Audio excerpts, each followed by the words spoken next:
শামিন আলোর কথা না শুনে ডান হাত দিয়ে আলোর দুহাত আঁকড়ে ধরে রেখেছে।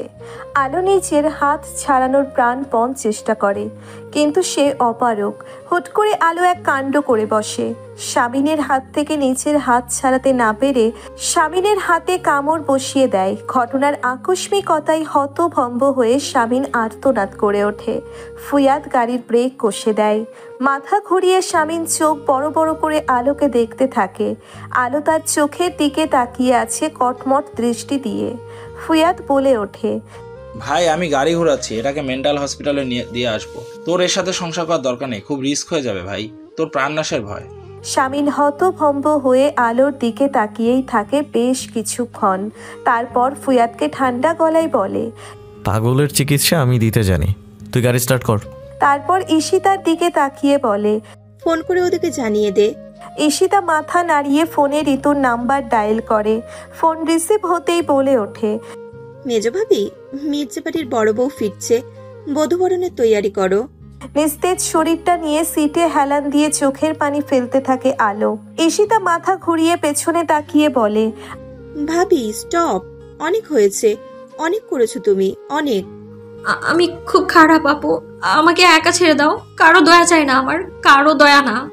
তুমি আমার দেখা সব থেকে সুন্দর বিয়ের কোণে, আকাশি রঙের হসপিটালের ড্রেস, চুলে দুটো বেনি, তোমাকে পুরো অপ্সরার মতো লাগছে বড় ভাবি।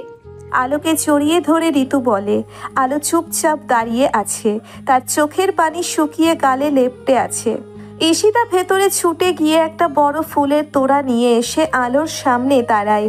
তারপর খুশি খুশি গলায় বলে, ওয়েলকাম ব্যাক ভাবি, আমার বড় ভাবি, আমাদের বড় ভাবি।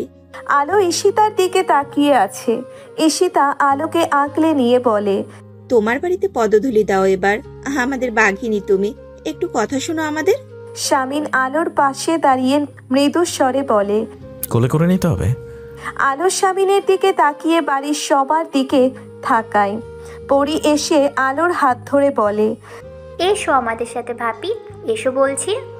টানতে টানতে আলোকে শামিনের ঘরে নিয়ে যায় ওরা। ঋতু দাঁড়িয়ে পড়ে, শামিনের দিকে তাকায়। শামিন ফিসফিসিয়ে ঋতুকে বলে, আগে মাথার স্ক্রু ঢিলা ছিল, এখন পুরোপুরি খুলে গেছে, একটু সামনে রেখো, আমি রেঞ্জ নিয়ে আসছি। কথাটা বলে শামিন ফুয়াদকে নিয়ে বেরিয়ে পড়ে। সবকিছুর ব্যবস্থা করতে হবে তাকে। আলো বিছানার উপর গুটিয়ে বসে আছে। ঈশিতা পরি দুজনে তার সামনে হাত বেঁধে দাঁড়িয়ে আছে। বিছানার ওপরে একটা শাড়ি। কিছুক্ষণ আলোর দিকে বিরক্ত ভঙ্গিতে তাকিয়ে থেকে ঈশিতা মুখে কারান্ত শব্দ করে বলে, বড্ড বেশি সাফার করাচ্ছ ভাবি তুমি আমাদের। এরপর যখন রায়বাগিনী ননদিনী হয়ে শোধ তুলবো, তখন কিন্তু কিছু বলতে পারবে না, বলে দিলাম। আলো নিশ্চুপ। ঈশিতা বলে, ভাইয়া কোথাও বেরিয়েছে, চুপচাপ শাড়িটা পরে নাও, নয়তো এসে আমাদের কথা শোনাবে। আলোর কাছ থেকে কোনো সাড়া না পেয়ে ঈশিতা বলে, দাঁড়াও, ভাইয়াকে ডেকে আনছি। পরি আর ঈশিতা চলে যায়। আলো ঘরে চুপচাপ বসে থাকে। তার দৃষ্টি ঘুরে ফিরে ঘরের চারপাশটা দেখতে থাকে। সবকিছু ঠিক আগের মতোই আছে, সে যেমনটা রেখে গিয়েছিল। ড্রেসিং টেবিলের সামনে তার জন্য রাখা প্রসাধনী, ঘরের এক কোণে তার ব্যবহার করা 3টে শাড়ি আলনায় ঠিক সেরকম রাখা আছে যেরকম সে রেখে গিয়েছিল। শামিনের টেবিলের ওপর আলোর রেখে যাওয়া কিছু বই, যা সে এবারই লাইব্রেরি ঘর থেকে এনেছিল, সেগুলো ঠিক সেভাবেই রাখা আছে যেভাবে সে রেখে গিয়েছিল। তবে কি লোকটা জানতো আলো এ বাড়িতে ফিরবে? কেন রেখে দিয়েছে এখনো এসব? কিসের জন্য? শাড়িটা পরে এসো। আলোর সামনে বসে আলোর চোখের দিকে তাকিয়ে বলে শামিন। আলো শামিনের দিকে তাকিয়ে থাকে। শামিন নরম গলায় বলে, পরে এসো। তোমার প্রতি কঠিন হতে ইচ্ছে করে না আলো, একদম করে না। কঠিন হয়ে কি করবেন? মারবেন আমায়? আলো দৃঢ়ভাবে বলে। শামিন ম্লান হাসে। তারপর অন্যদিকে মুখ ঘুরিয়ে নিয়ে নিচু স্বরে বলে, না, নিজের হাতে শাড়িটা পরিয়ে দেব। আলো চমকে ওঠে। শামিন বলতে থাকে, আমি তোমার জীবনের একটা ক্ষত, আমাকে না হয় ক্ষত হিসেবে রাখো, তবুও রাখো, ধীরে ধীরে না হয় মিলিয়ে যাব। সময় দাও, সুযোগ দাও। আলো চুপচাপ তাকিয়ে থাকে শামিনের দিকে। শামিন আলোর একটা হাত মুঠি করে ধরে আলোর চোখে চোখ রেখে ব্যাকুল কণ্ঠে বলে ওঠে, সুযোগ প্রার্থী আমি, আমাকে ভোট নয়, আপনি একটাবার সুযোগ দিন ম্যাম। আপনার একটা সুযোগ একজন অপরাধী আলোর পথে ফিরতে পারবে। রাষ্ট্রের প্রতি কি আপনার এতটুকু দায় নেই? অপরাধ সংশোধনের সুযোগ দিন, তরুণ সমাজকে বাঁচান। আলো কোনো কথা বলে না। কিছুক্ষণ দুজনে চুপচাপ থাকে। শামিন বলে, 10 মিনিট সময় তোমাকে দিলাম। যদি এই শাড়িটা পরো তাহলে ধরে নেব তুমি একটা অপরাধীকে সুযোগ দিচ্ছ। আর না পারলে? ঠান্ডা গলায় জিজ্ঞেস করে আলো। শামিন কিছুক্ষণ চুপ করে থেকে বলে, তাহলে বারবার আপনার কাছে সুযোগ চেয়ে যাব। আমি বড্ড বেহায়া আলো, ইউ নো দ্যাট। কথাটা বলে শামিন চুপচাপ চলে যায়। বাড়ির সবাই আয়োজনে ব্যস্ত। শান্তি নীড়ে আলোর ফেরা উপলক্ষে ছোটখাটো একটা অনুষ্ঠান হবে। লিভিং রুমে কাজী বসে আছে, তার পাশেই আতায়ুর আলম। শামিন এসে খুবই বিনয়ী হয়ে আতায়ুর আলমের পাশে বসে। তারপর আতায়ুর আলমের দিকে তাকিয়ে বলে, 3 লক্ষ টাকা কাবিন ছিল, আপনি চাইলে সংশোধন করে আরো বাড়াতে পারে। আতায়ুর আলম ম্লান হাসে। তারপর বলে, আমি পেশায় একজন সাংবাদিক, ব্যবসায়ী নই। কাজী কাগজপত্র রেডি করে আতায়ুর আলমের সামনে রাখে।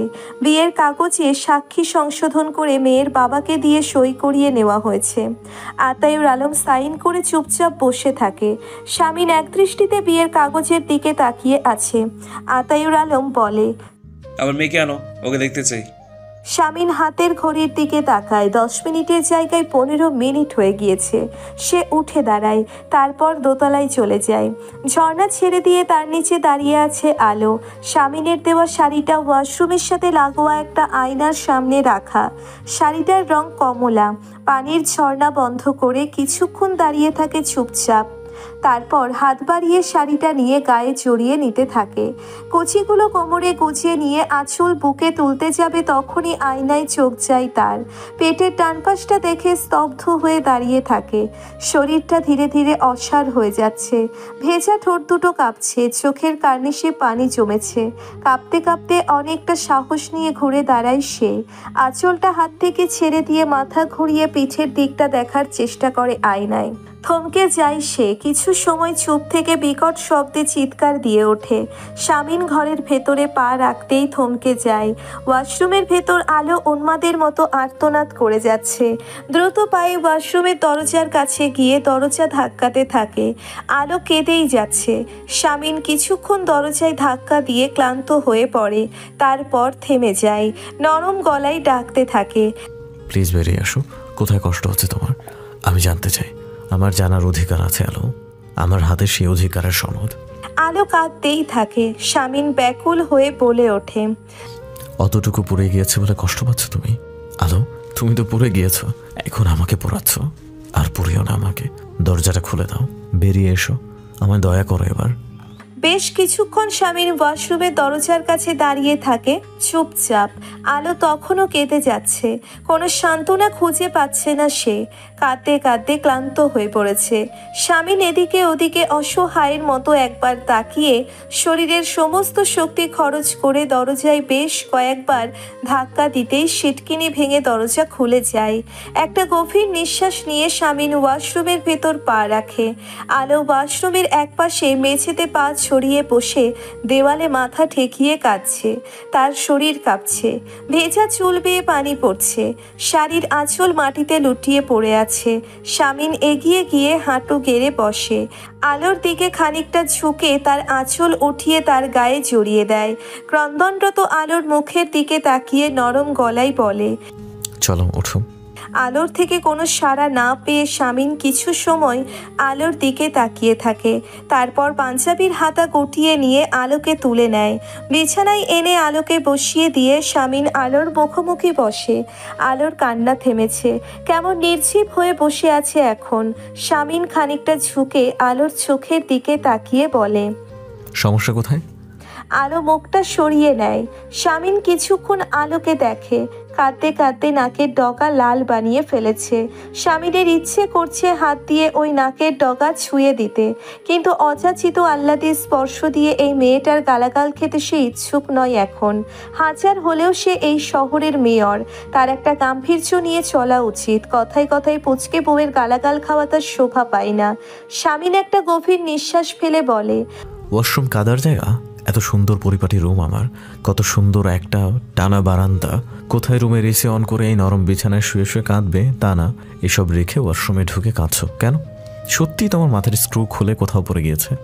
আলো দৃষ্টি বিছানার চাদরের ফুল কাটা নকশায় দিয়ে আছে।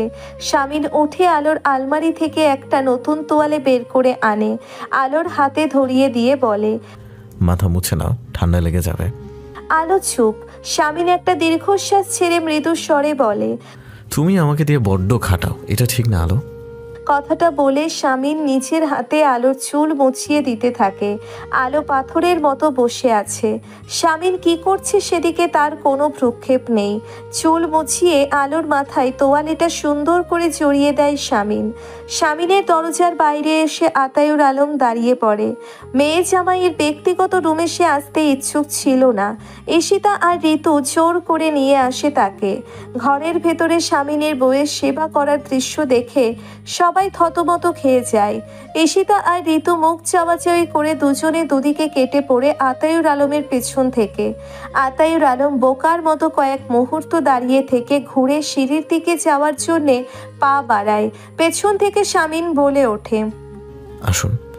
আতায়ুর আলম দাঁড়িয়ে পড়ে। শামিন ঘরের বাইরে এসে বলে, আপনার মেয়ের আপনাকে প্রয়োজন, তার কাছে থাকুন, আমি আপনার দুজনের খাবার উপরে পাঠিয়ে দিচ্ছি। শামিন চলে যায়। আতায়ুর আলম মাথা ঘুরিয়ে আলোকে দেখে তার কাছে যায়। আলো মাথা নিচু করে নিস্তেজ হয়ে বসেছিল। আতায়ুর আলম গিয়ে মেয়ের পাশে বসে। কিছুক্ষণ চুপ করে বসে থেকে একটা হাত মেয়ের মাথায় রাখতেই আলো ঝাঁপিয়ে পড়ে তার বুকে। ফুপিয়ে ফুপিয়ে কাঁদতে থাকে আলো বাবার শার্ট খামছে ধরে। আতায়ুর আলম মেয়ের মাথায় পরম মমতায় হাত বুলিয়ে দিতে থাকে। আলো কান্না মিশ্রিত কণ্ঠে বলে ওঠে, আমি কুৎসিত হয়ে গিয়েছি আব্বু, কুৎসিত হয়ে গিয়েছি। নিস্তলার লিভিং রুমে মেহমানরা চলে এসেছে। মেহমান বলতে ফুয়াদ, জামিল এবং শামিনের দলের ছেলেরা। সবাই খাওয়া দাওয়া করছে। আজান আয়াত বোনের শ্বশুর বাড়িতে এই দ্বিতীয়বারের মতো এসেছে। শামিনের সাথে জড়তা এখনও পুরোপুরি কাটিয়ে উঠতে পারেনি তারা। মাথা নিচু করে রোস্ট থেকে মাংস খুঁটে খেতে ব্যস্ত তারা। শামিন দুজনের মাথায় হাত বুলিয়ে তাদের পাশেই একটা চেয়ার টেনে বসে। তারপর বলে ওঠে, বোনের শ্বশুর বাড়ি, বেশি বেশি খাবে শালারা। আজান আয়াত খেতে খেতে শামিনের দিকে তাকায়। দুলাভাই মজা করলে কেমন প্রতিক্রিয়া ব্যক্ত করতে হয় তারা জানে না।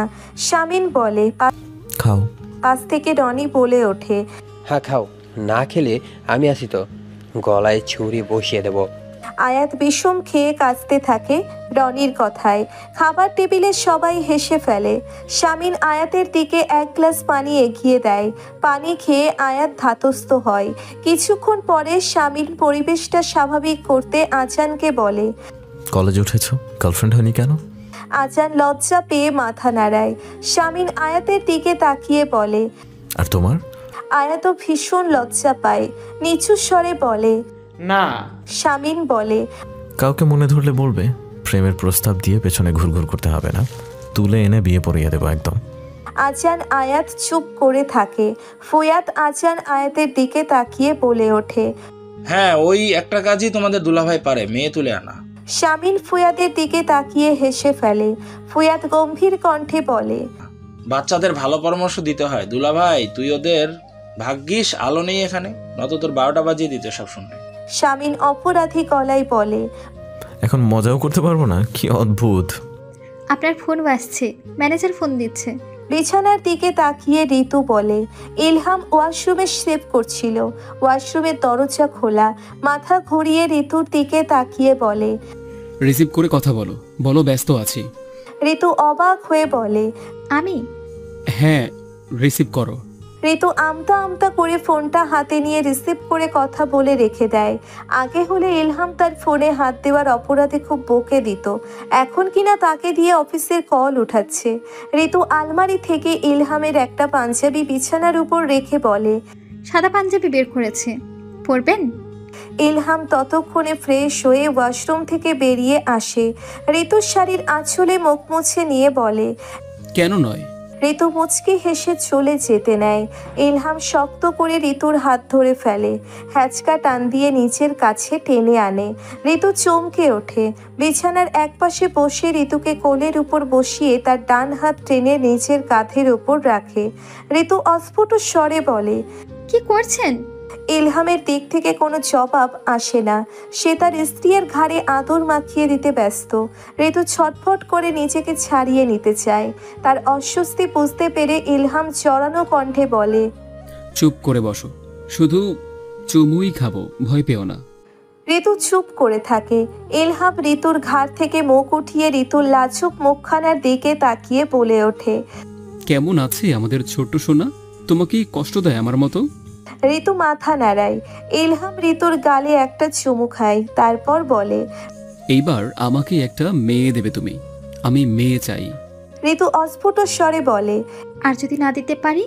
ইলহাম সাথে সাথে বলে ওঠে, তাহলে পরের বার দেবে। ঋতু লজ্জা পেয়ে যায়। ইলহাম বলে, পরের বার না হলে তার পরের বার, তার পরের বার না হলে তার পরের বার, মোট কথা হাল ছাড়া যাবে না। ঋতু চোখ তুলে তাকাচ্ছে না। ইলহাম মুগ্ধ চোখে এই নমনীয় মেয়েটির লাজুক মুখের দিকে তাকিয়ে থাকে।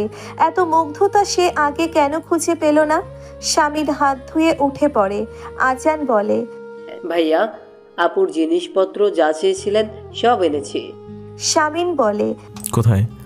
আজান আঙ্গুল তুলে দেখিয়ে দেয়। সিঁড়ির কাছে একটা ট্রলি ব্যাগ রাখা। ফুয়াদ শামিনের দিকে তাকিয়ে বলে, এগুলো কি?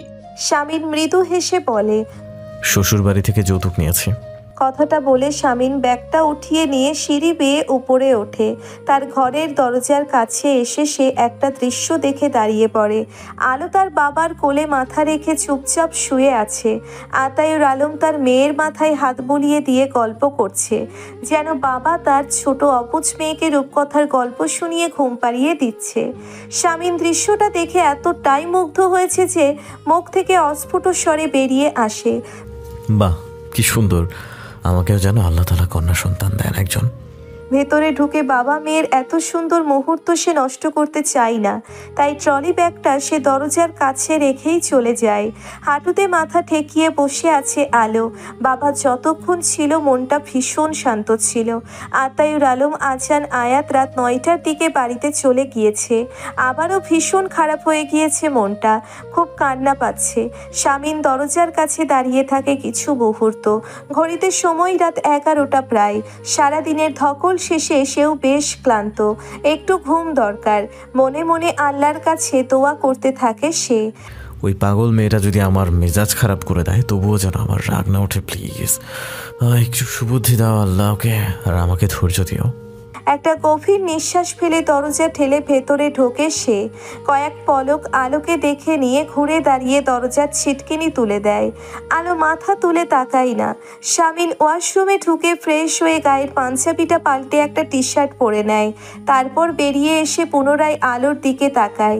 একইভাবে হাঁটুতে মাথা ঠেকিয়ে গুটিয়ে বসে আছে। শামিন ভাবে ঘুমিয়ে পড়ল না তো? পড়তেই পারি, এই মেয়ের সব কিছুই অগোছালো। আলোর দৃষ্টি আকর্ষণ করতে শামিন শব্দ করে ঘরের জানালার গ্লাস টেনে বন্ধ করে দেয়।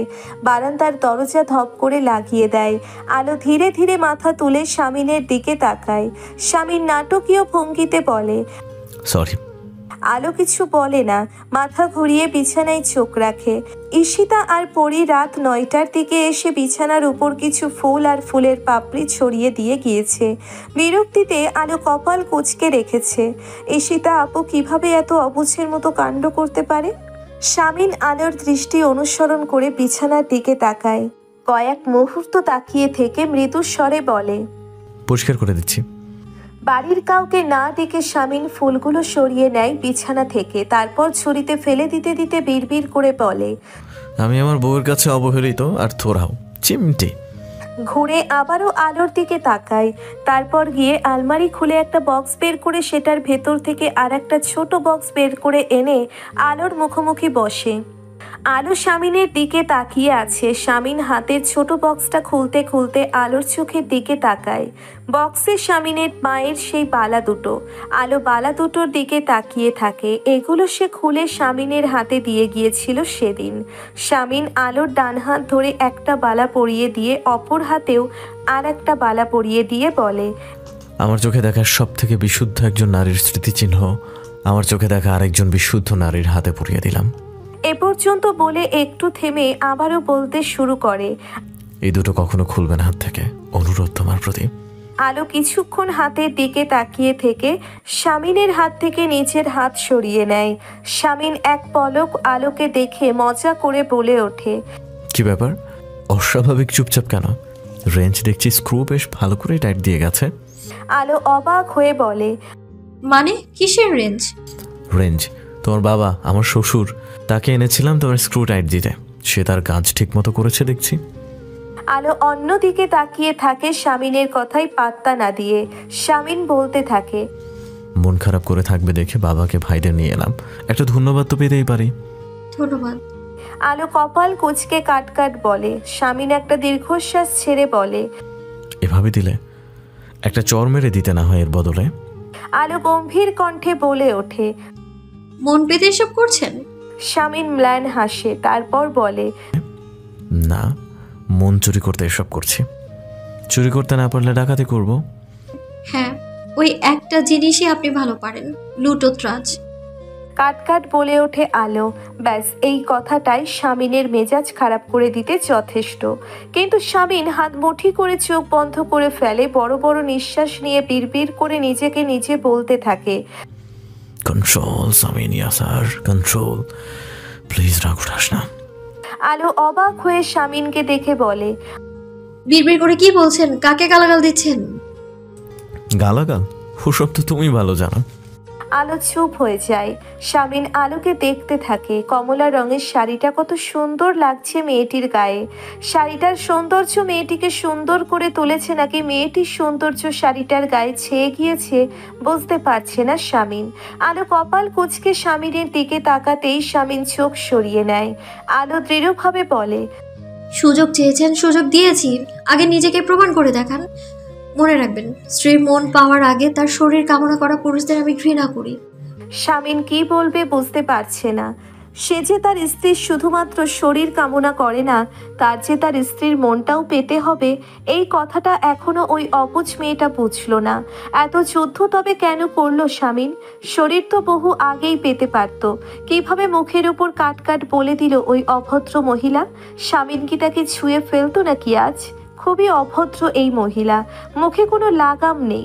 আলো বলতে থাকে, বুঝতে পেরেছেন? শামিন কিছু না বলে মাথা নাড়ায়, তারপর নিচু স্বরে বলে, জি। তাহলে নিজেও সময় নিন আর আমাকেও সময় দিন। আলো কথাগুলো বলে শেষ করার আগেই শামিন বলে ওঠে, সিম্পল কথা সিম্পল ভাবে বলো, ধুমকে কেন বলছো? আলো চুপ করে থাকে। শামিন এদিক ওদিক তাকিয়ে আমতা আমতা করে বলে, বলছিলাম আমি কি ডিভানের সময় মানে। আলো রাগী চোখে তাকিয়ে আছে। শামিন একটা ঢোক গিলে ফেলে, তারপর কাছুমাছু মুখ করে বলে, 2 মাস ডিভানে শুয়ে শুয়ে মেরুদণ্ড বাঁকা হয়ে গেছে আমার। আলো শামিনের দিকে কিছুক্ষণ কপাল কুঁচকে তাকিয়ে থাকে, তারপর গম্ভীর কণ্ঠে বলে ওঠে, বিছানার মাঝামাঝি দুটো কোলবালিশ দিয়ে বিছানা ভাগ করে নিন। অনেক উদার তুমি। বিড়বিড় করে বলে শামিন বাধ্য ছেলের মতো আলমারি থেকে বিশাল সাইজের দুটো কোলবালিশ বের করে এনে বিছানার মাঝখানটাতে রাখে। তারপর আলোকে বলে, তুমি কোন পাশটা নিতে চাও? আলো বিছানার দিকে তাকিয়ে থাকে দীর্ঘক্ষণ, যেন সে বুঝে উঠতে পারছে না তার কোন পাশটা নেওয়া উচিত। শামিন বলে, তাড়াতাড়ি বলো, আমার ঘুম পাচ্ছে। আলো ডান পাশটা দেখিয়ে বলে, আমি এই পাশে থাকবো। ওকে। উত্তর দিয়ে শামিন অপর পাশে গিয়ে টানটান হয়ে শুয়ে পড়ে। আলো কিছুক্ষণ দাঁড়িয়ে থেকে আলমারি থেকে একটা নর্মাল সুতির শাড়ি বের করে ওয়াশরুমে ঢোকে। শাড়িটা পাল্টানোর সময় তার কানে হাসির শব্দ পৌঁছয়। ঘরের ভেতর শামিন হাসছে। অদ্ভুত, এত বিশ্রীভাবে রাক্ষসের মতো ঘর কাঁপিয়ে হাসছে কেন? শরীরে শাড়ির আঁচল জড়িয়ে সে বেরিয়ে আসে। শামিন গা দুলিয়ে হাসছে, মনে হচ্ছে বিছানাটাও কাঁপছে। আলো কৌতূহলী হয়ে তাকে দেখছে। শামিনের হাতে কিছু একটা আছে, সেটার দিকে তাকিয়ে বারবার পাগলের মতো হাসছে। আলো তাকিয়ে আছে শামিনের দিকে। স্বভাবে বদ হলেও লোকটার হাসি সুন্দর। হাসলে মনে হয় যেন কত মাসুম একটা লোক, কত সহজ সরল একটা লোক। শামিন আলোকে দেখতে পেয়ে আলো জোরে জোরে হাসতে থাকে। আলোর মেজাজ খারাপ হয়ে যায়। ধমকের সুরে বলে, রাক্ষসের মতো কেন হাসছেন আপনি? শামিন বহু কষ্টে হাসি থামিয়ে তার হাতের ছবির অ্যালবামটা আলোর দিকে তুলে ধরে। ওটা আলোর ছোটবেলার ছবি অ্যালবাম। আলো তার ছোটবেলার ছবি দেখে লজ্জায় কুঁকড়ে যায়। একটা ছবিতে তার নাক বেয়ে সর্দি পড়ছিল, আর একটা ছবিতে আলোর বেল মাথা। আতায়ুর আলো মজা করে ছবি দুটো তুলে রেখেছিল। শামিন আবারও হাসতে থাকে। আলোর লজ্জা রাগে পরিণত হয়। রেগে মেগে বলে, কোথায় পেয়েছেন এগুলো? আনিয়েছি তোমার ভাইদের দিয়ে। তোমার সব প্রয়োজনীয় প্রিয় গোপনীয় জিনিস এভরিথিং সবকিছু এখন আমার হেফাজতে। অ্যালবামের আরেকটা পাতা উল্টে আবারও হাসতে শুরু করে শামিন। এই ছবিতে আলো মুরগির ঠ্যাং চিবুচ্ছিল। ভয়ঙ্কর পর্যায়ের কস্তি একটা ছবি। শামিন বুকে হাত দিয়ে হাসতে থাকে। হাসতে হাসতে বুকে ব্যথা হয়ে গেল। আলো তেড়ে যায়। দিন ওটা, দিন বলছি। শামিন অ্যালবামটা পিছনে সরিয়ে হাসতে হাসতে বলে, দেবো না। ইয়াসার মির্জা, ওটা আমার পার্সোনাল জিনিস। ধমকের সুরে বলে ওঠে আলো। এটা আমার পার্সোনাল বউয়ের পার্সোনাল জিনিস। ঠান্ডা গলায় বলে শামিন। আলো থাবা মেরে নিতে চায় অ্যালবামটা। শামিন দিতে নারাজ। এক প্রকার হাতাহাতি লেগে যায় দুজনের মধ্যে। একসময় আলো কিছুটা সফল হয় অ্যালবামটা নিজের দিকে টেনে নিতে, কিন্তু তৎক্ষণাৎ শামিন হ্যাচকা টান মারতেই অ্যালবাম সহ আলো পড়ে যায় শামিনের গায়ে। হুট করে আলো পড়ে যাওয়ায় শামিন টাল সামলাতে না পেরে নিজেও পড়ে যায়।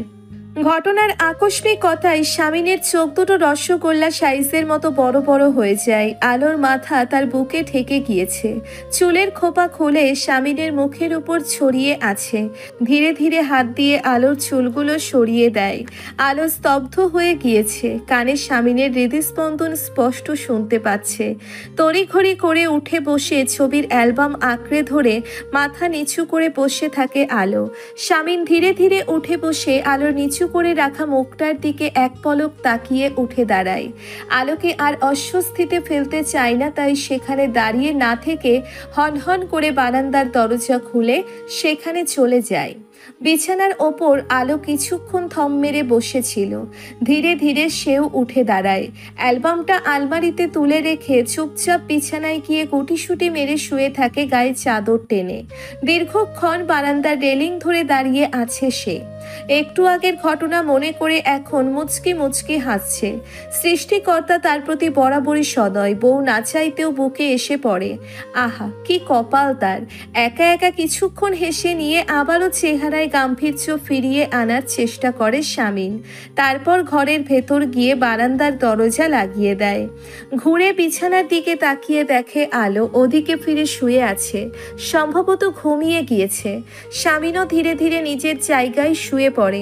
কিছুক্ষণ এপাশ ওপাশ করে আবারও উঠে বসে। আশ্চর্যজনকভাবে এই ঘরে ঢোকার আগে চোখে গোটা রাজ্যের ঘুম ছিল। এখন সেই ঘুম নেই। বুকে কেমন অদ্ভুত অনুভূতি হচ্ছে। এখনো বিশ্বাস হচ্ছে না তার আছিয়া তার বিছানায় ঘুমিয়ে আছে।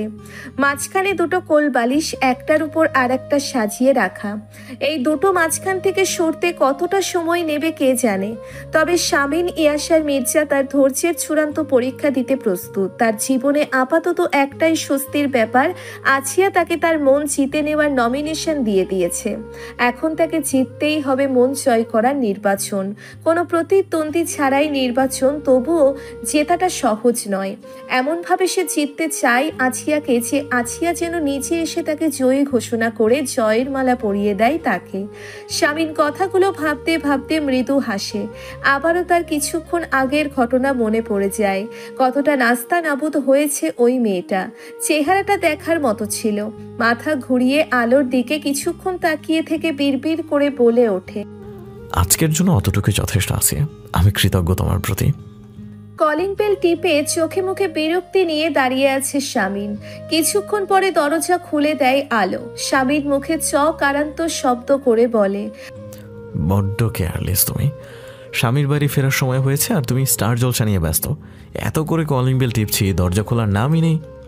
আলো শামিনের থেকেও বিরক্ত হয়ে বলে, ফালতু কথা বলবেন না। কে স্টার জলসা নিয়ে পড়ে আছে? আমার জীবনটা কি স্টার জলসা সিরিয়ালে থেকে কম কিছু? জীবনটা বরবাদ হয়ে গিয়েছে আমার আপনার মেয়েদেরকে সামলাতে গিয়ে। শামিন আলোকে সরিয়ে দিয়ে বলে, চলো তুমি সামনে থেকে। কই দেখি আমার প্রিন্সেসটা কোথায়? দূর থেকে ছোট ছোট দুজন পরীর মতো নয়, বরং দুটো পরীই দৌড়ে এসে তাদের বাবাকে আঁকড়ে ধরে। দুজনের চোখে পানি ছলছল করছে, ঠোঁট উল্টিয়ে রেখেছে। শামিনের মাথায় রাগ উঠে যায়, উৎকণ্ঠা নিয়ে বলে, ওমা, আমার মায়েরা কাঁদছে কেন? কে কি বলেছে ওদের? কার এত বড় সাহস? হ্যাঁ, আলো পাত্তা না দেওয়ার মতো করে বলে, আমার এত বড় সাহস? তুমি? এই তোমার সাহস কি করে হয়? হ্যাঁ, কি করেছো ওদের? মেরেছি ঠাস ঠাস করে, 2 গালে দুটোর গালে মোট 4টা। কাট বলে আলো। শামিন চোখ রাঙিয়ে বলে, সাহস কি করে হয় তোমার? কোন সাহসে এমন কাজ করলে? যে সাহসে আপনাকে জ্বর মেরেছিলাম একদিন। শামিন তার মেয়েদের আগলে নিয়ে তাদের চুমু দিতে থাকে। তারপর আলোর দিকে তাকিয়ে বলে, কি করেছিল ওরা? কেন মেরেছো? একজন আরেকজনের চুল ছিঁড়ছিল, টেনে থুতু দিচ্ছিল। শামিন তাচ্ছিল্যের সাথে বলে, এসব তো তোমার থেকেই পেয়েছে। এখন আমি তোমার 2 গালে দুটো দেই? হ্যাঁ। আলো ভেঙচি কেটে কপাল কুঁচকে চলে যায়। শামিন বিড়বিড় করে বলে, বেয়াদব মহিলা, স্বামীকে একটু মান দিতে চায় না। বাচ্চাদের কোল থেকে নামিয়ে আলোর দিকে এগিয়ে যায় শামিন। কপাল কুঁচকে আলো টেবিলে খাবার বাড়ছিল। পেছন থেকে জড়িয়ে ধরে মৃদু স্বরে শামিন বলে, রাগ করলে? না, ছাড়ুন আমায়। বাচ্চাদের সামনে স্ত্রীর গায়ে হাত তোলার হুমকি দিচ্ছেন, আপনি খারাপ লোক। শামিন আলোকে ঘুরিয়ে নেয়, 2 গালে হাত রেখে বলে, কখন তোমাকে মারার কথা বললাম? এই মাত্রই তো বলেছেন আমার 2 গালে দুটো দেবেন। শামিন হাসে, তারপর বলে, 2 গালে দুটো দেবো বলেছি, কি দেবো তা তো বলিনি। আলো সরু চোখে তাকিয়ে বলে, কি দেবেন? শামিন কয়েক পলক আলোর দিকে তাকিয়ে বলে, দেখাচ্ছি। কথাটি বলেই শামিন ঠোঁট বাড়িয়ে দেয়। আলো লজ্জা পেয়ে মুখ ঢেকে ফেলে। ঝনঝন আওয়াজে শামিন চোখের পাতা মেলে তাকায়। চোখে রাজ্যের ঘুম। শব্দটা কানের ভিতরে যন্ত্রণার সৃষ্টি করছে। কিছু মুহূর্ত সময় নিয়ে সে পরিস্থিতি বোঝার চেষ্টা করছে। এতক্ষণ সে স্বপ্ন দেখছিল, তবে বিরক্তিতে শামিন মাথা ঘুরিয়ে তাকায়। তখনও ঝনঝন শব্দ হচ্ছিল। এত সুন্দর একটা স্বপ্ন দেখছিল শামিন, মাঝপথে ভেঙে গেল। চুমুটাও দিতে পারল না। বিরক্তি চূড়ান্ত পর্যায়ে পৌঁছিয়েছে। ঘুম ঘুম চোখে উঠে বসে মাথা ঘুরিয়ে তাকায়। দেখে আলো আলমারির কাছে দাঁড়িয়ে মেঝের দিকে দৃষ্টি দিয়ে তাকিয়ে আছে। শামিন ঘুম ঘুম কণ্ঠে বিরক্তি নিয়ে বলে, এত সুন্দর একটা স্বপ্ন দেখছিলাম, তোমার কোনো অধিকার নাই এভাবে অন্যের স্বপ্ন ভাঙচুর করছিলে কেন? আলো শামিনের দিকে এক পলক তাকিয়ে ঝুঁকে নিচে পড়ে থাকা স্টিলের বক্সটা হাতে তুলে নেয়। শামিন বলতে থাকে, কি করছো? আলো হাতের বক্সটার দিকে তাকিয়ে বলে, এটা কি? ওটার মধ্যে তোমার গয়না। আলো বক্সটার দিকে তাকিয়ে আছে। শামিন বিরক্ত হয়ে বসে থাকে। আর চোখে আলোকে দেখে বিড়বিড় করে বলে, আমার সুখ একদমই দেখতে পারেনি এই ভদ্রমহিলা। আলো শামিনের দিকে কপাল কুঁচকে তাকিয়ে বলে, বিড়বিড় করে কি বলছেন? তোমাকে গালাগাল দিচ্ছে, এত সুন্দর একটা স্বপ্ন ভেঙে দিলে তাই। বক্সটা আলমারিতে তুলে রেখে গম্ভীর কণ্ঠে আলো বলে ওঠে, তা কি এমন স্বপ্ন দেখছিলেন আপনি যে সেটা ভেঙে যাওয়াতে আমাকে এত কথা শোনাচ্ছেন আপনি? গা থেকে চাদর সরিয়ে মেঝেতে পা রাখে শামিন। হাই তুলে ওয়াশরুমের দিকে যেতে যেতে বলে, বাংলাদেশ ওয়ার্ল্ড কাপ জিতেছে, ট্রফির গায়ে অধিনায়ক চুমু খেতে যাচ্ছিল, এটাই দেখেছি। তুমি চুমুটার খেতেই দিলা না তাকে। কত অমানবিক তুমি! ভালো কিছু তোমার সহ্য হয় না, না? কথাটা বলে শামিন হেলে দুলে ওয়াশরুমে ঢোকে। আলো চুপচাপ কপাল কুঁচকে দাঁড়িয়ে থাকে। কি আজব এই লোক! বাংলাদেশ সেদিন ম্যাচ হেরে বাড়ি ফিরেছে, আর সে এখনো ওয়ার্ল্ড কাপের স্বপ্ন দেখছে। ভাবি আসবো? ফুলির মা দরজার বাইরে দাঁড়িয়ে আছে। আলো ঘুরে দাঁড়িয়ে বলে, এসো। ফুলির মা আলোর পা থেকে মাথা পর্যন্ত একবার দেখে বলে, আপনি তো গোসল করেননি, গোসল করে নিচে আসেন ভাবি। মেজো ভাবি আপনার জন্য অপেক্ষা করছে। তার বাপের বাড়ি থেকে লোক এসেছে, আপনাকে দেখবে। আলো তৎক্ষণাৎ বলে, চলো, আমি ফ্রেশ হয়েছি। ফুলির মা অবাক হয়ে বলে, গোসল করবেন না? আলো বিরক্ত হয়ে বলে, গোসল করানোর জন্য উঠে পড়ে লেগেছো কেন সকাল সকাল? পরক্ষণেই ফুলির মায়ের কথার অর্থ ধরতে পেরে আলো তেতে ওঠে।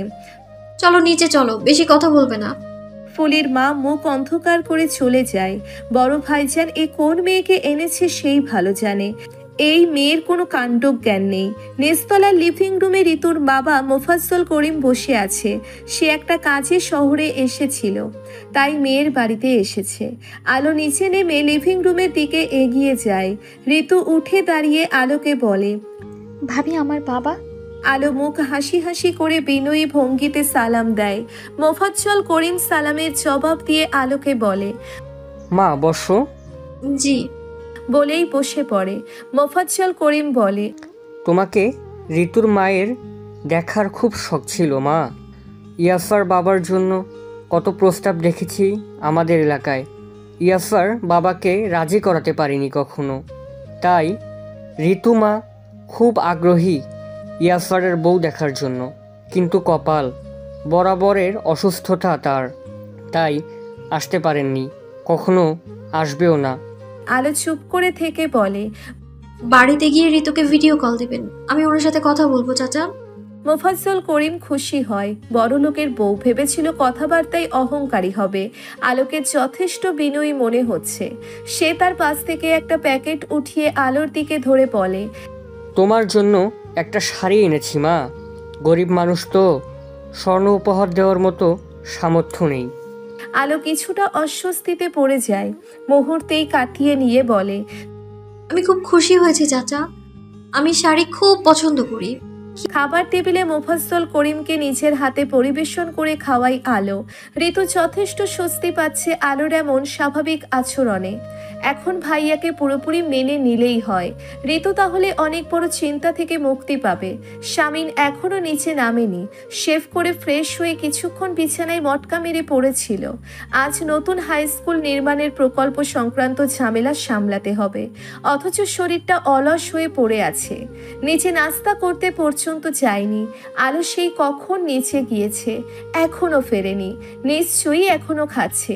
অনেক খায় এই মেয়ে, কিন্তু এর ওজন এত কম কেন? খাবারগুলো কোথায় যায়? কিছুক্ষণ বসে থেকে শামিন বারান্দায় চলে যায়। বারান্দায় হাঁটাহাঁটি করে অলসতা কাটাবে সে। ঘরে ঢুকে আলো হাতের শাড়ির প্যাকেটটা আলমারিতে তুলে রাখতে যাবে, তখনই পেছন থেকে ঋতু বলে ওঠে, ভাবি। আলো ঘুরে তাকায়। ঋতু এগিয়ে গিয়ে বলে, একটা আবদার করব। আলো অবাক হয়ে বলে, কি আবদার? যদি কিছু মনে না করো, বাবা যে শাড়িটা তোমাকে দিয়েছে সেটা একটু পরবে। বাবা দেখে গেলে খুব আনন্দিত হতো। শাড়িটার দাম 1500 টাকা। বাবা আসলে হীনমন্যতায় ভুগছে এত কম দামি শাড়ি দিয়ে। কি বলে তো, মাকে সপ্তাহে যে ইঞ্জেকশনটা দিতে হয় তার দামই 1500 টাকা। আলো কিছুক্ষণ ঋতুর দিকে তাকিয়ে থেকে বলে, তুমি গিয়ে চাচার সাথে গল্প করো, আমি শাড়িটা পরে আসছি। ঋতু কৃতজ্ঞ চোখে আলোকে দেখে চলে যায়। আলো এদিক ওদিক তাকিয়ে শাড়িটা বের করে ওয়াশরুমে ঢোকে। সকালের রোদ পেয়ে শামিনের অলসতা কেটে যায়। কিছুক্ষণ দাঁড়িয়ে বাগানের পরিস্থিতি পর্যবেক্ষণ করে দোতলার বারান্দা থেকে পোনা চাচাকে ডেকে বাগানের ফুল গাছে পানি দেওয়ার ব্যবস্থা করতে বলে ঘরে চলে যায়। দরজার দিকে তাকিয়ে দেখে দরজা ভেজিয়ে রাখা। আছিয়া এখনো ফেরেনি। নিজেই খাচ্ছে, স্বামী নাস্তা করুক বা না করুক তাতে কার কি? সুযোগ দিয়েছে, এটাই তো অনেক। জগৎ উদ্ধার করে দিয়েছে মহারানী। বিড়বিড় করে বলে শামিন আলমারি থেকে নতুন একটা পাঞ্জাবি বের করে ওয়াশরুমের দিকে এগিয়ে যায়। দরজা ঠেলে ভেতরে ঢুকে এসে স্তম্ভিত হয়ে যায়। আলো তার দিকে বোকার মতো তাকিয়ে আছে। শামিনও কয়েক মুহূর্ত বোকার মতো তাকিয়ে থেকে বেরিয়ে আসে। শাড়ির আঁচল ঠিক করে আলো রেগে মেগে বেরিয়ে এসে শামিনকে বলে, কমন সেন্স নেই কেন? তুমি দরজায় ছিটকিনি লাগিয়ে নিতে পারোনি? হ্যাঁ, এটা থাকে কেন দরজায় বলো? আলো খেপে যায়। সিটকিনিটা যে কাল লাথি মেরে ভেঙে ফেলেছিলেন সেটা ঠিক করেছিলেন? দরজা ঠিকভাবে লাগানো যাচ্ছে না। শামিন থতমত খায়। তাই তো, সেটা তো ঠিক করাই হয়নি। তারপর আলোর দিকে তাকিয়ে বলে, ছিটকিনির ব্যাপারে মনে করে দেওয়ার প্রয়োজন বোধ করলে না? আমি শহরের মেয়র, একটা মাথায় কত কিছু মনে রাখবো বলো? আলো বিরক্ত হয়ে চেঁচিয়ে বলে, নিজের ভুলের দোষ আমার ঘাড়ে দেবেন না একদম। সকালে ওয়াশরুমে গিয়ে দেখেননি ছিটকিনিতে সমস্যা? তখন তো ঠিক ছিল। ছিল না, আলগা হয়ে যাচ্ছিল। হয়েছে, নাও স্টপ। চেঁচিয়ে কথা বলো না। সবাইকে জানিয়ে দিও না আমি তোমাকে শাড়ি চেঞ্জ করার সময় দেখে নিয়েছি। আলোর গায়ে আগুন ধরে যায় কথাটি শুনে। আলোর অগ্নিমূর্তি দেখে শামিন ভয় পেয়ে বলে, কিছু দেখিনি আমি, কিছু না। আমি বলতে চাচ্ছি চেঁচিয়ে এসব বলে মানুষ অমন ভাববে। প্লিজ রাগ করো না। আপনি সাংঘাতিক লোক, আপনাকে যদু মধু ভাবলে ভুল হবে একদম। আলো ঠান্ডা গলায় বলে। শামিন আলোর দিকে তাকিয়ে থাকে। আলো বলতে থাকে, আপনার আচরণ দেখে মনেই হয় না আপনার বয়স 32 বছর। কেন, কি আচরণ করি আমি? আলো কিছু না বলে চলে যেতে নিলে শামিন খপ করে আলোর হাত টেনে ধরে। আলো শামিনের মুখের দিকে তাকায়। শামিন বলতে থাকে, শুধু আমাকেই দোষী করবে তুমি? তোমার জায়গায় আজ আমি ওয়াশরুমে থাকলে তুমি যদি অ্যাক্সিডেন্টলি ওভাবে ঢুকে যেতে, তাহলে তো বলতে আমি ইচ্ছে করে ওয়াশরুমের দরজা খোলা রেখেছি যাতে তুমি আমার সব কিছু দেখে যাও। আলো শামিনের কথায় হতভম্ব হয়ে যায়। শামিন কিছুক্ষণ চুপ করে থেকে বলে, তোমার স্বভাবের ভুলটা ধরিয়ে দিলাম, শুধু অন্যের দোষটাই দেখো তুমি। যাই হোক, আজ সত্যি আমার ভুল ছিল। ওয়াশরুমে ঢোকার আগে নক করে বলা উচিত ছিল। শুনছেন, কেউ কি রুমে আছেন? নাটকীয় ভঙ্গিতে কথাগুলো বলে শামিন। আলো কিছু বলতে নেয়। শামিন আলোকে কিছু বলার সুযোগ না দিয়ে পাঞ্জাবি হাতে ওয়াশরুমে ঢোকে। আলো চুপচাপ কিছুক্ষণ দাঁড়িয়ে থেকে মোফাজ্জল করিমের কাছে যায়। নাস্তা সেরে কিছুক্ষণ মোফাজ্জল করিমের সাথে কথা বলে শামিন রুমের দিকে পা বাড়ায়। বাইরে যাওয়ার আগে একটু বউয়ের মুখ দেখবে না? কিন্তু সমস্যা হচ্ছে ঝগড়া লেগে যাওয়ার সম্ভাবনা রয়েছে। সে বাড়ি থেকে বেরোনোর আগে ঝগড়া করতে চায় না। ঘরে ঢুকে চুপচাপ নিজের টেবিলের কাছে গিয়ে ল্যাপটপ বের করে কিছুক্ষণ কিছু একটা দেখে। আলো বিছানায় চুপচাপ বসেছিল। শামিন আর চোখে বেশ কয়েকবার আলোকে দেখে, তারপর আয়নার সামনে গিয়ে গায়ে পারফিউম মাখতে থাকে। কিছুক্ষণ পর শামিনকে অবাক করে দিয়ে আলো বলে ওঠে, সরি। শামিন অবাক এবং অবাক হয়ে যায় আলোর মুখে সরি শব্দটা শুনে। সে অবাক চোখে আলোর দিকে তাকায়। আলো নিচু স্বরে বলে, এখন ওভাবে আপনাকে ব্লেম করা ঠিক হয়নি, দোষ আসলে কারোই ছিল না। শামিন আনন্দিত হয়ে যায় তার ঝোঁকরুটে বইয়ের এমন নমনীয় রূপ দেখে, কিন্তু সে কণ্ঠ গম্ভীর রেখে বলে, ইটস ওকে। আলো চুপচাপ বসে থাকে। কথা আগে বাড়াতেই শামিন গলা খাকারি দিয়ে বলে, তোমার বইয়ের লিস্টটা দাও, আনিয়ে দিব। সেমিস্টার ড্রপ করে দেওয়ার তো কোনো মানে হয় না। সবাই বলবে আমি রিয়াসার মির্জা, তার বউ ফেলু, আদু ভাইয়ের ছোট বোন আদুরি আপা। এটা কিভাবে মানা যায়? আলো চুপচাপ। শামিন একটা দীর্ঘশ্বাস ছেড়ে বলে, এভাবে গুটিয়ে নেওয়াটা তো কোনো সমাধান না। আলো, দুর্ঘটনা সবার সাথেই হয়, তাই বলে বারবার হতেই থাকবে এমন তো কোনো কথা নেই, তাই না? আলো নিশ্চুপ। শামিন কয়েক মুহূর্ত আলোকে দেখে তার মুখোমুখি বসে, তারপর মৃদু স্বরে বলে, লাইফে নেগেটিভ ঘটনা ঘটতেই থাকবে আলো, জীবনের একটা অংশ সেসব। আমরা এড়িয়ে যেতে পারবো না, না আমাদের সেই ক্ষমতা আছে।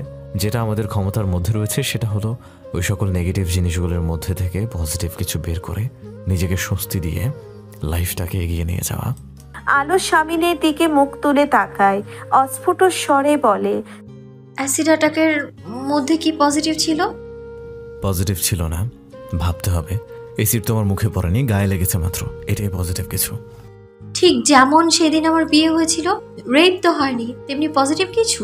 শামিনের মাথায় প্রচণ্ড রাগ উঠে গেলেও সে চেহারায় তা প্রকাশ করে না। ম্লান হেসে আলোর একটা গালে হাত রেখে মৃদু স্বরে বলে, না, কেউ আমার লাইফে শত্রু হিসেবে এসে আমার জীবনটা আলোকিত করে দিয়েছে, তেমন পজিটিভ কিছু। আলো চুপ করে থাকে। শামিন গাল থেকে হাত সরিয়ে উঠে দাঁড়ায়, তারপর ঘর থেকে বেরিয়ে যায়। আলো বসে বসে ভাবে এই মাত্র সে শামিনের মেজাজ খারাপ করে দেওয়ার মতো একটা কথা বলে ফেলেছে। এই লোকটা কোনো রিয়্যাক্ট করলো না কেন? ডক্টর রুবি ফোনটা রিসিভ করে বলে, হ্যাঁ শামিন বলো। আন্টি সেদিন সাইকিয়াট্রিস্টের কথা বলেছিলেন, ওনার কাছে একটা অ্যাপয়েন্টমেন্ট চাই, ক্যান্ডি ব্যবস্থা করবেন? কেন নয়, তবে বলো তো কি হয়েছে? তেমন কিছু না আন্টি, আপনি যেরকম বলেছিলেন তেমন আচরণ করছে, গুটিয়ে থাকছে। সময় দাও ওকে, হয়তো সেরে উঠবে। না, আপনি অ্যাপয়েন্টমেন্টের ব্যবস্থা করুন। আর হ্যাঁ, আমি আলোকে নিয়ে ওনার বাসায় যেতে চাই, চেম্বারে নয়। কেন? আমার বউ যদি জানতে পারে তাকে পাগলের ডাক্তারের কাছে নিয়ে গিয়েছি, তাহলে আমার নতুন সংসারে আগুন লেগে যাবে। ওই মেয়েকে আপনি চেনেন না আন্টি, খুব আত্ম অহংকারী। সাইজে অতটুকু হলে কি হবে, ওর আকাশ ছোঁয়া আত্মসম্মান। রুবি হাসতে থাকে শামিনের কথায়, তারপর বলে, ঠিক আছে তেমনটাই হবে। আর ভালো কথা, সিঙ্গাপুরের ডক্টরদের সাথে কথা হয়েছে, তারা বলেছে যত তাড়াতাড়ি যেতে পারো ততই ভালো। আলোর পাসপোর্ট করা আছে? বলতে পারছি না আন্টি। আচ্ছা, ব্যবস্থা করো, আমাকে তোমাদের সুবিধা মতো জানিও, আমি আবার কথা বলবো। সিঁড়ি বেয়ে নিচে নেমে এসে আলো ডাইনিং টেবিলের দিকে এগিয়ে যায়। মাত্র গোসল সেরেছে সে, ভেজা চুলগুলো পিঠে ছড়িয়ে রেখেছে, গায়ে একটা হালকা গোলাপি রঙের শাড়ি। ঈশিতা খেতে খেতে আলোর দিকে তাকিয়ে বলে ওঠে, আমি এখন বুঝতে পারছি ভাবি, ভাইয়া কেন তোমার জন্য পাগল হয়েছে। আলো কিছু না বলে চুপচাপ বসে পড়ে চেয়ার টেনে। ঈশিতা বলতে থাকে, হ্যাঁ, তো সুন্দরী হয়েও তোমার কোনো বয়ফ্রেন্ড ছিল না, বেশ অবাক লাগে। আলোর চোখ মুখ ফ্যাকাশে হয়ে যায়। সে প্রসঙ্গ পাল্টাতে ঋতুর দিকে তাকিয়ে বলে ওঠে, খাবে না তুমি? ঋতু মাথা নাড়িয়ে বলে, ভাইয়া আসুক, আমি ভাইয়ার সাথে খাবো। আলো অবাক হয়ে বলে, প্রেগনেন্ট তুমি? বেলা 2:30টার কাছাকাছি এখনো বসে আছো? ভাইয়া একা একা খেতে পারেন না। তাই বলে প্রেগনেন্ট অবস্থায় অনিয়ম? তুমি তো প্রেগনেন্ট না, তুমি অপেক্ষা করো, ভাইয়া আসলে খাও ভাবি। ঈশিতা খেতে খেতে বলে। আলো ঈশিতার দিকে তাকিয়ে থাকে। ঈশিতা হাত ধুয়ে উঠে পড়ে, আলোর দিকে না তাকিয়ে বলতে থাকে, সকাল থেকে কিচ্ছু খাইনি, তাই আমি জলদি জলদি খেয়ে নিলাম, নয়তো আমি অপেক্ষা করতাম। এখন তোমরা দুই ভাবি মিলে ডিসাইড করো কে অপেক্ষা করবে। দেখো, সাফ সাফ বলে দিলাম, একজনকে অপেক্ষা করতেই হবে। আলো ঈশিতার দিকে কয়েক মুহূর্ত তাকিয়ে থেকে দোতলায় চলে যায়। ঋতু ঈশিতার দিকে তাকিয়ে বলে, একটি কাজ হবে? স্বামীর পাশে বসে খেলে কি স্বামীর প্রতি ভালোবাসা জন্মায়? না, অভ্যাস জন্মায়, অভ্যাস থেকে কখনো কখনো ভালোবাসা জন্মায়। ঈশিতা কথাটি বলে দোতলায় চলে যায়। ঋতু বসে খেতে থাকে। অতি সতর্কতার সাথে দরজা ঠেলে ভেতরে ঢোকে শামিন। ওই মেয়েটার অন্যকে যেভাবে দোষারোপ করার স্বভাব আবার কিনা বলে বসে, এভাবে হুড়মুড় করে ডাকাতের মতো ঘরে ঢুকছেন কেন? কি লুট করতে চান? ঘরে ঢুকে আজ চোখে এক পলক আলোর দিকে তাকিয়ে শামিন ড্রেসিং টেবিলের কাছে গিয়ে হাতঘড়ি খুলে ড্রেসিং টেবিলের ওপর রেখে দেয়। আলোর সাথে কথা বলার বাহানা খুঁজতে থাকে সে। এক মনে একটা বইয়ে মুখ গুজে বসে আছে আলো। কিছুক্ষণ উসখুস করে বলে ওঠে, ছিটকিনি ঠিক করে দিয়েছে কে, মিস্ত্রি? হ্যাঁ। তৎক্ষণাৎ এক শব্দে জবাব দিয়ে দেয় আলো। শামিন এখন কি বলবে কিছু বুঝতে পারছে না। মেয়েটা নিচে থেকে দুটো কথা বলে না, যেটুকু বলে তা শামিনের হৃদয় পোড়াতে। কিছুক্ষণ চুপ করে থেকে শামিন আবারও বলে, আবার ছিটকিনিতে ঝামেলা হলে বলবে। আলো অবাক হয়ে বই থেকে মুখ তুলে শামিনের দিকে তাকায়। ছিটকিনি নিয়ে পড়েছেন কেন? শামিন থতমত খেয়ে যায়। আলো বই সরিয়ে রেখে বিছানা থেকে নামতে নামতে বলে, হাত মুখ ধুয়ে আসুন। কোথায় আসবো? নিচে খাবার টেবিলে। হ্যাঁ, তো তাতে তোমার কি? আমার ইচ্ছা মতো আমি যাব। আলো চুপ করে শামিনকে কিছু সময় দেখে বলে, ধেড়ে খোকা বানিয়ে রেখেছেন আপনাকে আপনার মা? একা একা খেতে পারেন না, ঢং। তোমাকে দেখতে কে বলেছে? তুমি তোমার মতো খাও দাও, আরাম করো। আপনার বোনের হুকুম, কাউকে না কাউকে অপেক্ষা করতে হবে। ঋতুকে প্রেগনেন্ট অবস্থায় কিভাবে অপেক্ষা করতে দিই বলুন? শামিন আলোর দিকে এগিয়ে এসে আলোকে ভালো করে দেখে, তারপর নাটকীয় ভঙ্গিতে বলে, বাবা এত ভালো হলে কবে? আলো কপাল কুঁচকে বলে, বাজে না বকে খেতে আসুন তো। কথাটি বলে আলো ঘুরে দাঁড়াতেই শামিন খপ করে আলোর হাত ধরে ফেলে। আলো সেদিকে তাকায়। শামিন আলোর মুখের দিকে তাকিয়ে নরম গলায় বলে, আমি কেউ পাশে না থাকলে খেতে পারি না। খেয়ে দিয়ে আমার পাশে বসে থাকবে, আমার জন্য না খেয়ে অপেক্ষা করার দরকার নেই। কিছুক্ষণ দুজন দুজনের দিকে তাকিয়ে থাকে। আলো ধীরে ধীরে নিচের হাত ছাড়িয়ে নিয়ে নিচে চলে যায়। শামিন তার পিছু পিছু যায়। কতক্ষণ ঘুমিয়েছে তা সে জানে না। অনিচ্ছাকৃতভাবে ভাত ঘুম হয়ে গিয়েছে আজ। বিকেলে ঘুমিয়ে উঠলে কমসে কম 1 ঘন্টা তার লেগে যায় এটা বুঝতে যে এখন সকাল নাকি রাত। মাথার মধ্যে অদৃশ্য কোনো পোকা ভো ভো করে। বিছানা থেকে নেমে ওয়াশরুমে ঢুকে চোখে মুখে পানি দিয়ে ঘর থেকে বের হয়। ইয়াসার মির্জা কোথাও বেরিয়েছে। ঘর থেকে বেরিয়ে দোতলার লিভিং রুমে দাঁড়িয়ে পড়ে আলো। ঈশিতা, ঋতু, সীতারা, ফলির মা লিভিং রুমের সাথে লাগোয়া বারান্দায় দাঁড়িয়ে নিচে কিছু একটা দেখছে। আলো এগিয়ে যায় ওদের কাছে। কি হয়েছে আপু? ঈশিতা আলোর ডাকে পিছু ফিরে তাকায়। আলো এগিয়ে যায়। শান্তিনীড়ের পশ্চিম পাশের বাগানে লোকজন জড়ো হয়েছে। গোল করে কিছু চেয়ার পাতা, তার একটাতে বসে আছে শামীন, ইয়াসার, মির্জা। তার পাশে কিছু মুরব্বী শ্রেণীর লোক। প্রচুর লোকজন জড়ো হয়েছে। দুজন অল্প বয়সী ছেলে মেয়ে একপাশে চুপচাপ দাঁড়িয়ে আছে। আলো ঈশিতার দিকে তাকিয়ে বলে, কি হচ্ছে এখানে? সালিশ বৈঠক। আলো অবাক হয়ে যায়। কিসের সালিশ?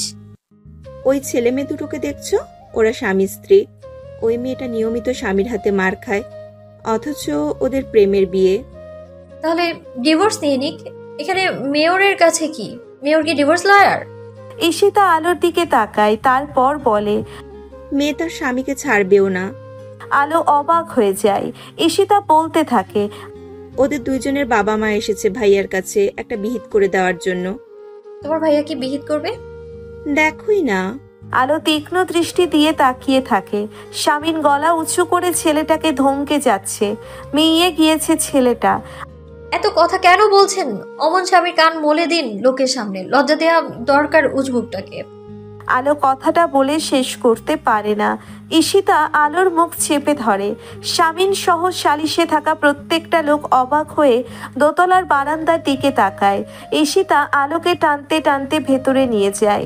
সালিশে উপস্থিত থাকা মুরব্বীরা শামীনের দিকে তাকিয়ে বলে, বোমা তো আমাদের ছাড়িয়ে গিয়েছে।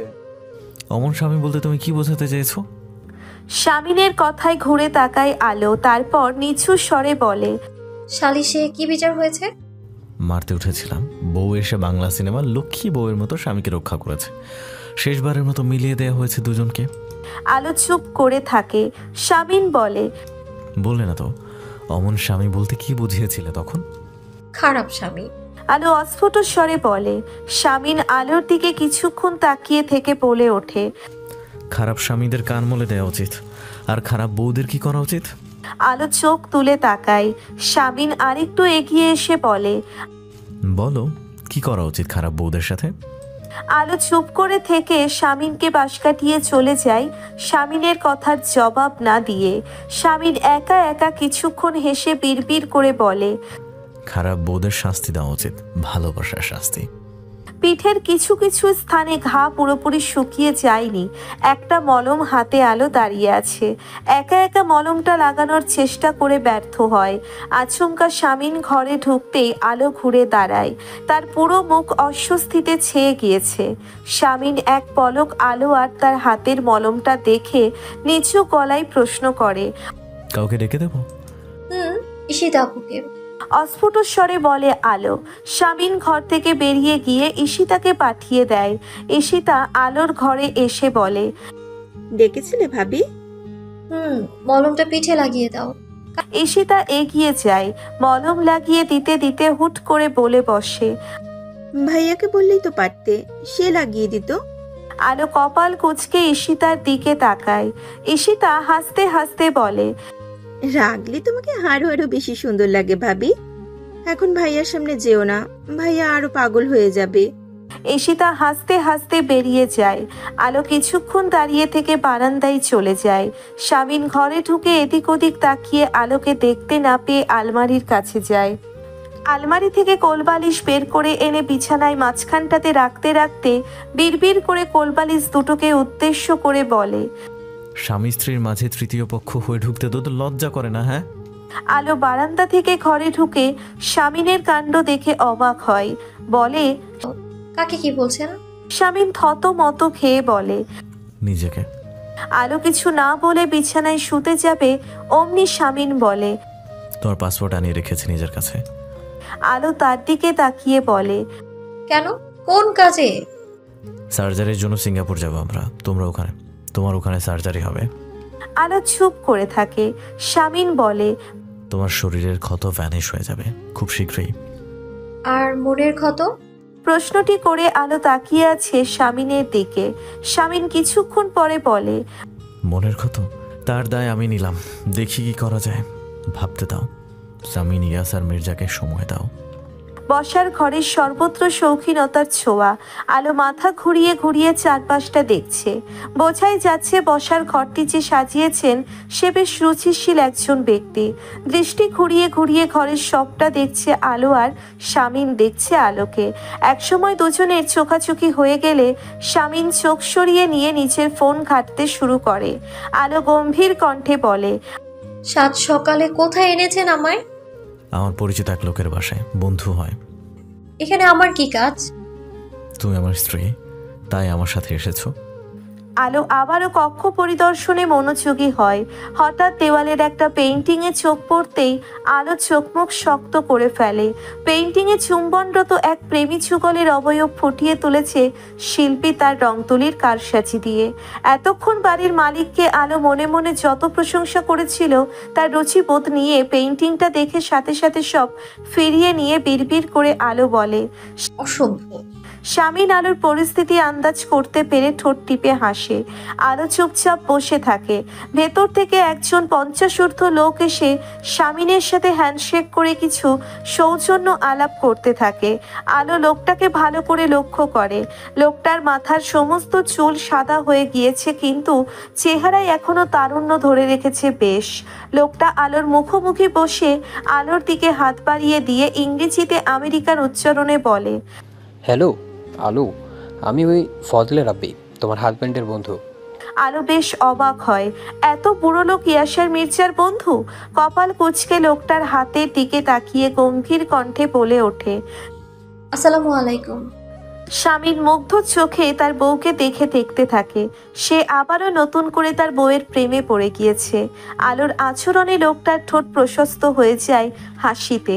নিজের হাত ফিরিয়ে নিয়ে স্বাভাবিক গলায় বলে, ওয়ালাইকুম আসসালাম। আলো শামিনের দিকে তাকায়। শামিন তাকে কেন এখানে এনেছে বুঝতে পারছে না সে, কিন্তু সে প্রচন্ড বিরক্ত হচ্ছে। লোকটা মৃদু স্বরে বলে ওঠে, তুমি ভীষণ সুন্দর একজন মেয়ে, শামিন খুবই লাকি। আলো চোখ বড় বড় করে লোকটাকে দেখে পেইন্টিংটা দেখেই বাড়ির মালিকের চরিত্র সম্পর্কে ধারণা হয়েছিল তার। এখন তো দেখছে সত্যিই এই লোকের ছুকছুক ভাব আছে। আলো বিড়বিড় করে বলে, বুড়ো ভাম। শামিন চমকে উঠে আলোর দিকে তাকায়, ফিসফিসিয়ে বলে ওঠে, স্টপ আলো, এখানে শুরু হয়েছে না? হ্যাঁ। লোকটা ওদের দিকে তাকিয়ে বলে, তোমরা নিজেরা কি বলছো? দেখো, রোম্যান্স করতে চাইলে আমাকে বলতে পারো, আমি তোমাদের প্রাইভেসির ব্যবস্থা করে দিচ্ছি। আলো লাফিয়ে উঠে দাঁড়ায়, চেঁচিয়ে বলে ওঠে, আপনি এসব কি বলছেন? শামিন আলোর হাত টেনে ধরে বসিয়ে দেয়। লোকটা মৃদু হেসে আলিজার সম্বোধনে কাউকে ডাকতে থাকে। ভেতর থেকে একজন 40 ঊর্ধ্ব বিদেশি মহিলা বেরিয়ে আসে। ফজলে রাব্বি তার দিকে তাকিয়ে ইংরেজিতে বলে, তোমাকে বলেছিলাম না হানি, আমার বন্ধু সামিনের কথা? ও হচ্ছে সামিন এবং ও তার সহধর্মিণী আলো। আলিজা নামের ভদ্র মহিলা মুচকি হেসে আলোর দিকে তাকিয়ে তার দিকে হাত বাড়িয়ে দিয়ে বলে, হ্যালো এলো। শামিন ফিক করে হেসে দিয়ে বলে, মিস রাব্বি, ওটা এলো নয়, আলো। আলো মানে? আলিজা নিজেকে শুধরে নিয়ে আবারও আলোর সাথে কুশল বিনিময় করে। ফজলে রাব্বি আলোকে উদ্দেশ্য করে বলে, আলো, এই হচ্ছে আমার সহধর্মিণী আলিজা, আমেরিকা থেকে যাকে চুরি করে এনেছি আমি। আলিজা রাব্বির গাল টেনে দুষ্টুমির সুরে বলে, ও হানি, কি যে বলো না তুমি। আলো আর শামিন দুজনে চোখ বড় বড় করে রাব্বি আর আলিজা দম্পতির লুতুপুতু আলাপচারিতা দেখতে থাকে। এত বুড়ো বয়সেও দুজনে কত রোম্যান্টিক। ফজলে রাব্বি শামিন আর আলোর দিকে তাকিয়ে একটা প্রশস্ত হাসি দেয়। তারপর আলোকে বলে, সামিনের সাথে আমার কিছু কথা আছে আলো, অনেকদিন পর দেখা তো, তুমি বরং আলিজার সাথে যাও, ও তোমাকে আমাদের গার্ডেনটা ঘুরিয়ে দেখাবে। আলো ভাবে সেটাই ভালো এখানে থাকার চেয়ে, তাই সে আলিজার সাথে চলে যায়। শামিনকে সোফায় বসার নির্দেশনা দিয়ে ডক্টর ফজলে রাব্বি নিজেও বসে পড়ে। শামিন চিন্তিত ভঙ্গিতে বলে, ওর সাথে আলাদা করে কথা প্রয়োজন হবে না। তাছাড়া বুঝবেন কিভাবে সমস্যা? বুঝে ফেলেছি। শামিন অবাক হয়। ডক্টর ফজলে রাব্বি বলে, যখন ফোনে তুমি সমস্যার কথা জানিয়েছিলে আমি তখনই ধরে ফেলেছি। তাহলে ওকে নিয়ে আসতে বললেন যে? ডক্টর ফজলে রাব্বি মৃদু হেসে বলে, আমি আর আলিদা রুবির মুখে তোমার এত এত প্রশংসা শুনেছি যে আমাদেরও খুব ইচ্ছে হলো ওই ভাগ্যবতীকে দেখার, যে সামিন ইয়াসার মির্জার মন চুরি করেছে। তাই তোমাদের দুজনকে ডেকে নিলাম। শামিন ম্লান হাসে। ডক্টর ফজলে রাব্বি বলে, শোনো সামিন, অযথা চিন্তা করবে না। তোমাকে যেটা করতে হবে তা হলো তোমার স্ত্রীকে জীবনমুখী করতে হবে। জীবনমুখী? ওকে বোঝাতে হবে ও কতটা গুরুত্বপূর্ণ হতে পারে। প্রতিটা মুহূর্তে ওর গুরুত্ব ওর চোখে দেখিয়ে দেবে তুমি। বুঝতে পেরেছো আমার কথা? শামিন কিছুক্ষণ ডক্টর ফজলে রাব্বির দিকে তাকিয়ে থেকে মাথা নাড়ায়। এখানে কেন এনেছিলেন? এখানে কি কাজ? শামিনের মুখের দিকে তাকিয়ে আছে আলো। শামিন টাইপ করতে করতে বলে, একটা বিশেষ কাজে। আমার ওই বন্ধুটা একজন সোশ্যাল অ্যাক্টিভিস্ট। সে একটা এজেন্সি খুলতে চাচ্ছে নারীদের কল্যাণের সে ব্যাপারে কথা বলতে। ভাবলাম তুমি গৃহবন্দী হয়ে পড়ে আছো, তোমাকে কোথাও নিয়ে যাই। তা গার্ডেন কেমন লাগলো? বসে বসে দোল খাচ্ছিলে, দোলনায় দেখলাম। ভালো লেগেছে। শুকনো গলায় জবাব দেয় আলো। শামিন বলতে থাকে, একজন 50 ঊর্ধ্ব বুড়া আমার বন্ধু কিভাবে হলো? অস্বাভাবিক লাগছে না তোমার কাছে বিষয়টা?